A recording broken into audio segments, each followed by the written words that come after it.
ထဲမှာမင်းတယောက်ထည့်ထားခဲ့တယ်ယုံကြည်မှုတွေတောင်မင်းတွေ့ပေးခဲ့တယ်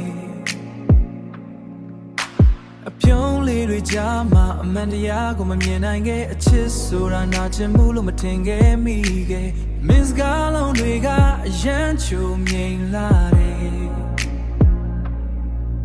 ဒါပေမဲ့နောက်ကွယ်မှာမူသားတွေရှိနေခဲ့တယ်ငါတယောက်တည်းမျက်ရည်ကျနေချိန်မှာမင်းကတခြားတယောက်နဲ့လက်တွဲသွားခဲ့တယ်ငါချစ်ကိုလဲစားသူမင်းဘလို့လုံးနိုင်လဲအလုံးသားတစ်ခုလုံးပြည့်စည်အောင်ထားခဲ့လား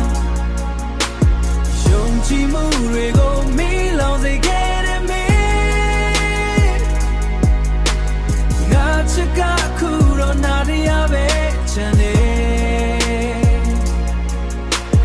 နေတိုင်းမင်းကိုတတိယနေစေပါပဲဒါပေမဲ့ပြန်လာဖို့တော့မမျှော်လင့်တော့ဘူးမင်းထားခဲ့တဲ့အနာတွေကသက်သာမလာသေးပေမဲ့ငါဘဝကိုငါပြန်တည်ဆောက်မယ်ငါချစ်ကိုလဲစားသူ